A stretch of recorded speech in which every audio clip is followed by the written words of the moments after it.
Assalamualaikum warahmatullahi wabarakatuh. Selamat pagi anak-anak. Berjumpa lagi dengan Bu Maya pada pertemuan kedua kita di kelas Bahasa Indonesia kelas 7.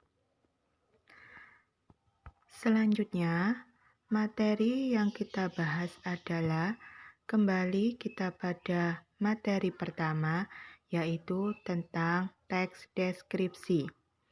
Kalau pada pertemuan pertama kita membahas apa itu teks deskripsi, pada pertemuan kedua ini kita akan membahas tentang struktur teks deskripsi. Nah, di sini ada pengertian, ada ciri-ciri, dan ada teks deskripsi sendiri. Bukankah kalian sudah mengerjakan tugas dari saya? Yang mengerjakan tugas dari saya kemarin jelas akan mendapatkan nilai poin. Yang tidak mengumpulkan, segera dikumpulkan kalau ingin mendapatkan nilai.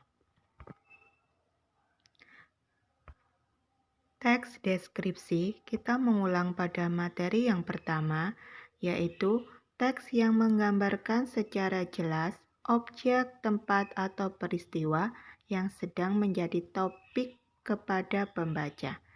Jadi, seolah-olah pembaca merasakan langsung apa yang diungkapkan, walaupun tidak mengalaminya. Berikutnya adalah ciri-ciri teks deskripsi. Ciri yang pertama adalah melibatkan kesan indera.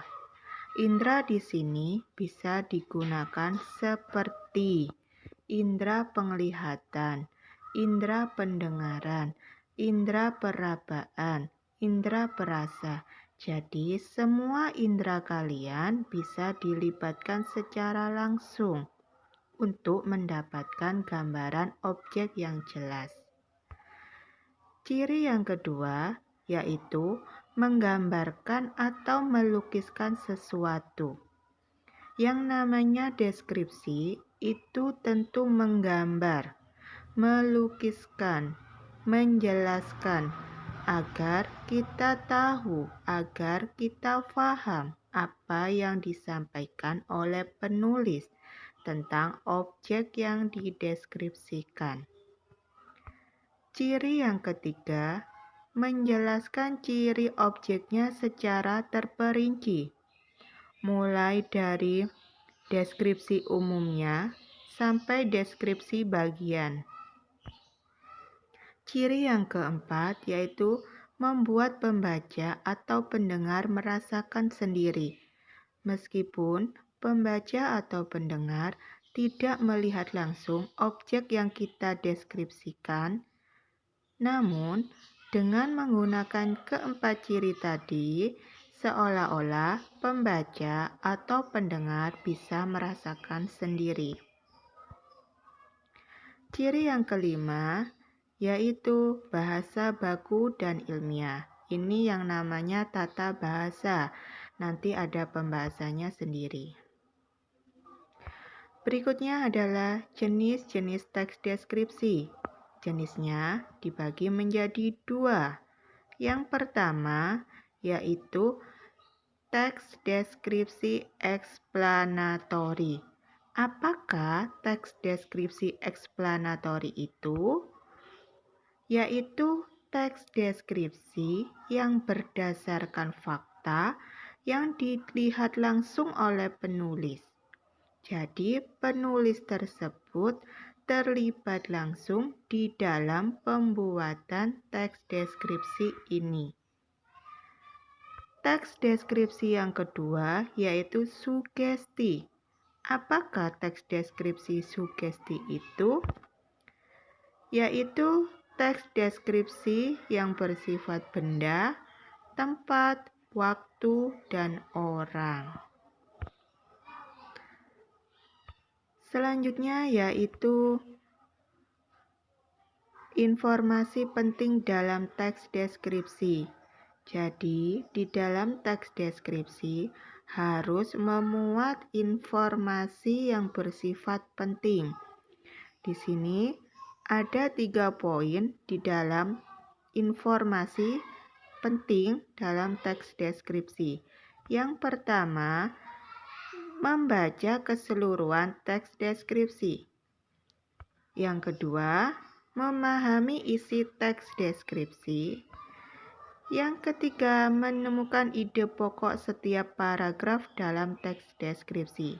Jadi, anak-anak, bila kalian ingin mendapatkan informasi penting di dalam sebuah teks deskripsi, hal yang kalian lakukan yaitu ada 3. Yang pertama, tentu kalian harus membaca terlebih dahulu.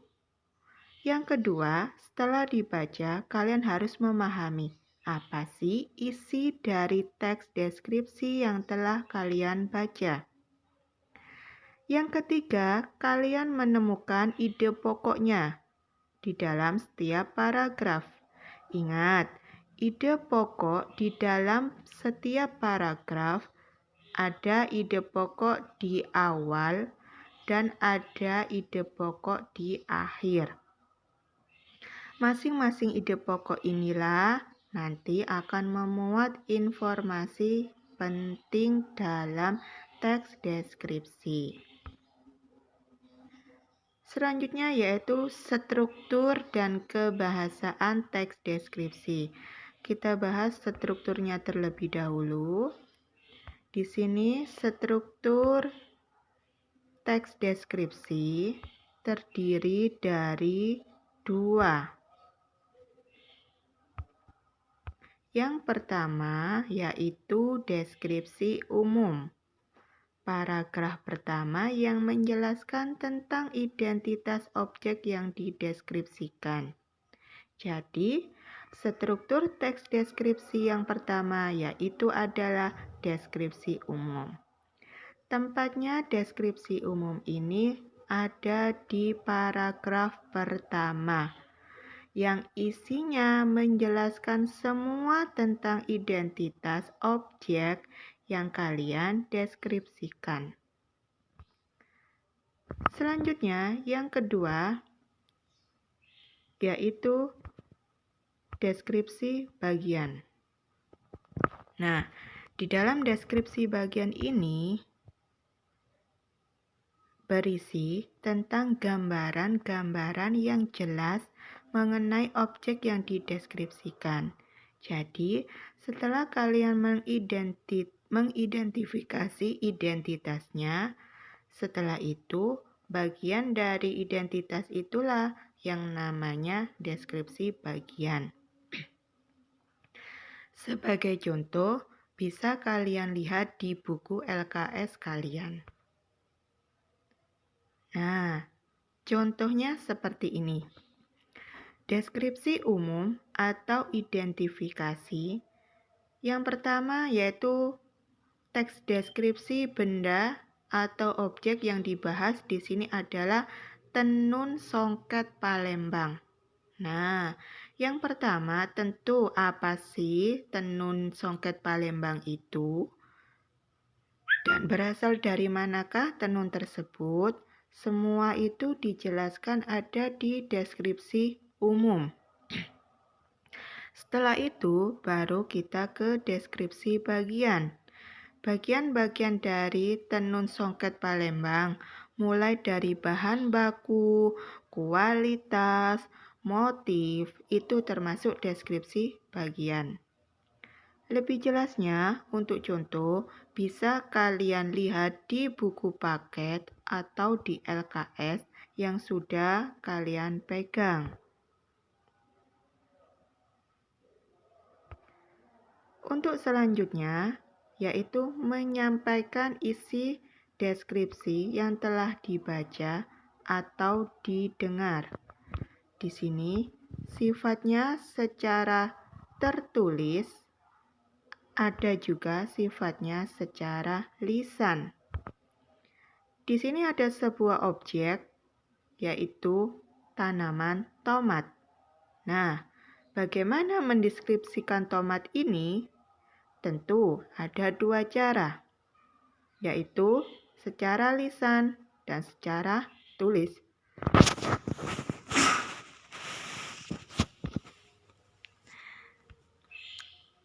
Selanjutnya, kalian akan mengerjakan tugas 2, sifatnya individu.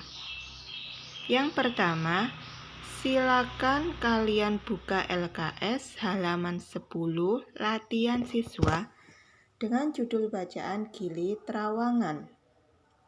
Setelah kalian baca, silakan tulis di buku tulis, hasilnya difoto dan diupload atau dikirim lewat chat pribadi di Teams, seperti tugas pada pertemuan pertama. Waktu mengerjakan tugas ini selama 4 hari. Jadi, hari Kamis tugas harus dikumpulkan. Silakan lihat pada contoh slide sebelumnya bagaimana cara mengidentifikasi sebuah struktur teks deskripsi. Cukup sekian untuk materi pada pertemuan kedua ini. Terima kasih, saya akhiri. Assalamualaikum warahmatullahi wabarakatuh.